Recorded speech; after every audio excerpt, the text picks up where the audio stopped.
Bonjour tout le monde, voilà une deuxième vidéo concernant l'objectif 2. Mais avant d'attaquer l'objectif 2 et l'activité, j'aimerais bien revenir un peu sur la définition des nombres relatifs. Donc les nombres relatifs, en fait, c'est l'ensemble des nombres qui sont positifs et négatifs. Et on a dit dans une remarque que le chiffre 0, c'est le seul nombre, en fait, qui était à la fois positif et négatif.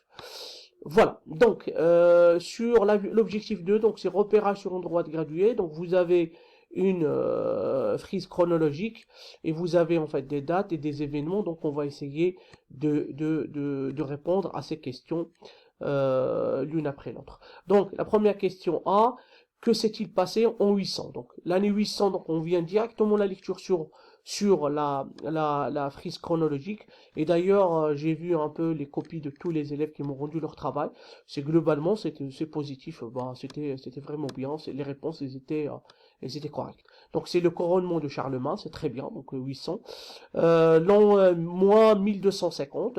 Moins 1250, on vient directement ici. Donc ça fait moins 1000 ici. 1100.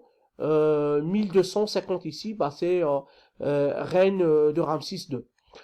Ensuite, pour la question 3, de quand date l'invention de l'écriture. Si on va dire ici l'invention de l'écriture, elle est la date de moins 3300. Donc ça, 3000, 3100, 200, 300. Ensuite, pour de quand date l'apparition des cités grecques, bah ici, donc on lit directement sur la frise chronologique, bah en fait ça fait moins 800. Pour la suite des questions, ils nous disent à quoi la flèche noire située au bout de la frise sert-elle. Donc en fait, pourquoi? Pour continuer de longtemps, c'est-à-dire continuer dans le temps, c'est-à-dire ça veut dire que ici encore sur la frise chronologique, il y a encore des dates. Hein.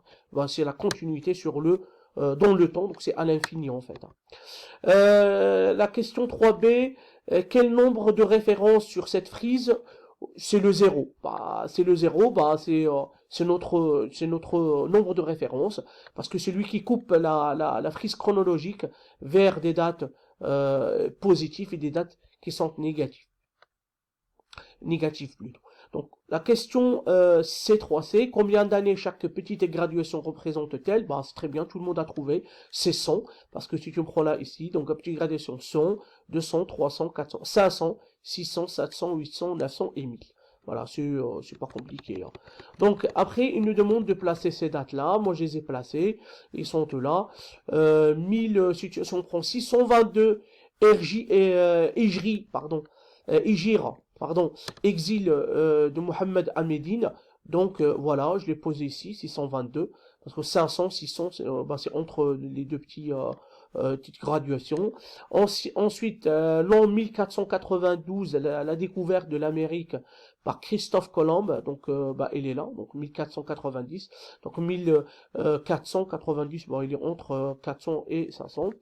476, chute de l'Empire romain d'Occident, donc si on vient ici, donc elle est entre, parce que la 100, 200, 300, 400, entre le 400 et 500, et moins 2560, bah, on est dans l'autre partie qui est négative de notre frise chronologique, la construction de pyramides, donc là, elle est ici.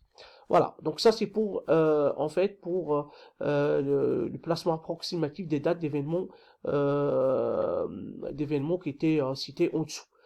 La question 5. Qu'observe-t-on entre l'apparition des cités grecques et en fait et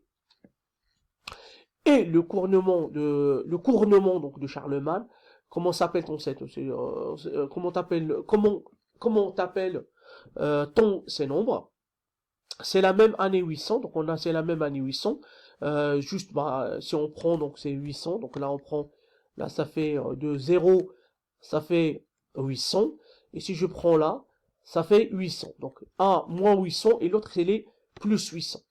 Donc, un, on peut dire que c'est l'année 800, mais cependant, une date qui est positive et l'autre elle est négative. Donc ça, déjà, on voit la différence. C'est la même date, mais une positive, une négative. Ces deux nombres sont appelés des nombres opposés.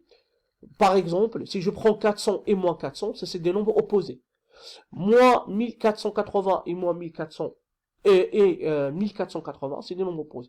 Donc des nombres opposés, on va voir en bas, ça veut dire quoi? Bah, vous savez, maintenant je pense que vous avez compris que un positif, l'autre négatif, c'est le même nombre. Donc ça s'appelle des nombres opposés, c'est tout simplement, hein.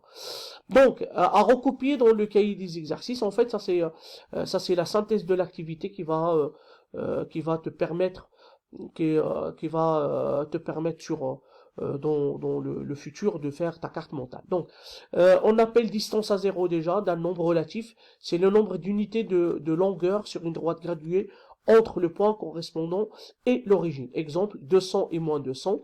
On peut dire que la distance à zéro entre 200 et moins 200, c'est 200.